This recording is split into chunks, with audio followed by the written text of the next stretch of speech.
Ahora les contamos que en Ecuador la legislación va abriendo las puertas para los abortos en caso de violación. A su paso está barriendo con una serie de derechos vinculados a la defensa de la vida, como el consentimiento informado antes de un aborto, la objeción de conciencia del personal de salud y se estaría permitiendo el libre uso de órganos o tejidos de bebés abortados con el riesgo de su venta.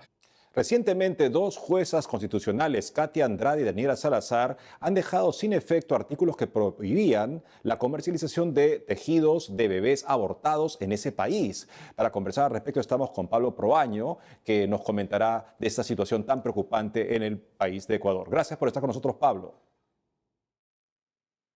Muchas gracias a ustedes por el espacio. Efectivamente, aquí en Ecuador la Corte Constitucional está atacando fuertemente la ley del aborto, vulnerando el trámite para las acciones de inconstitucionalidad, cayendo en una serie de contradicciones y en última instancia afectando el proceso democrático de elaboración de la ley por medio de medidas cautelares que están poco a poco desgranando cada uno de los elementos que protegen a los niños, niñas y adolescentes, a las mujeres víctimas de violación y a los médicos que tienen el derecho a la objeción de conciencia. Entiendo que en Ecuador está prohibido que una misma instancia reiteradamente pida el mismo tipo de excepción ante el Tribunal Institucional, pero en este caso ha sido admitido después de 4 insistencias. ¿Por qué se ha dado este caso? Bueno, es un cuestionamiento muy fuerte que hay que hacer a la Corte Constitucional. Efectivamente, existe una figura que se llama el abuso del derecho. ¿Qué es lo que está ocurriendo en este caso? Una organización presenta múltiples demandas de inconstitucionalidad con medidas cautelares y así ha ido poco a poco desgranando la ley, poco a poco eliminando requisitos, eliminando el deber de denuncia y afectando a varios derechos constitucionales, mientras la Corte Constitucional se ha mantenido en silencio ante las críticas de organizaciones y juristas. ¿Qué se puede hacer al respecto por parte de la ciudadanía y de grupos interesados en la defensa del ser humano por nacer en este caso?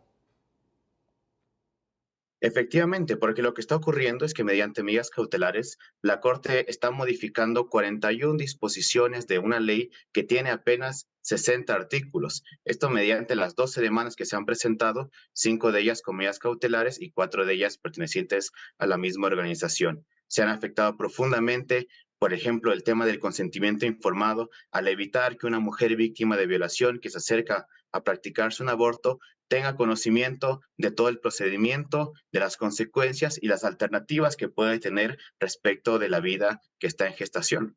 Así también se ven afectados el derecho a la objeción de conciencia, cuando el personal de salud no se le garantiza en su totalidad este derecho, sino únicamente se le restringe a las personas que van a tratar directamente el aborto y se restringe también, se prohíbe, mejor dicho, la objeción de conciencia institucional y colectiva, dejando por fuera de este importante derecho a hospitales confesionales, por ejemplo, que tienen dentro de sus prerrogativas y valores proteger la vida desde la concepción. Claramente una decisión ideológica por parte de dos juezas, de tres, que una justamente dijo esto no se sostiene, dos han decidido, y es posible que entonces se haga esa excepción mientras se somete a trámite este proceso, hasta que justamente quedan suspendidos otros derechos mientras se discute y se llega a una decisión final. ¿Qué se espera que decida el Tribunal Constitucional cuando llegue a tener que hacer esa decisión final? Bueno, justamente nos enfrentamos frente a un problema porque los jueces constitucionales en los diferentes tribunales están vulnerando aquello que dice la misma sentencia, por ejemplo, respecto de los requisitos, o también afectando cuestiones que no tienen que ver con derechos constitucionales como la venta y comercialización de órganos y tejidos fetales. Esto es un tema sumamente grave porque le quita institucionalidad a la Corte mientras se resuelve la causa, que puede ser, ya va más de un año sin tener una resolución y puede ser todavía más lo que se tarde. Y sin embargo, todavía no tenemos una respuesta de cómo la Corte va a permitir la protección de estos derechos constitucionales, mientras se pueden todavía interponer otras acciones y los jueces pueden seguir desgranando una ley que ha sido aprobada mediante un proceso democrático.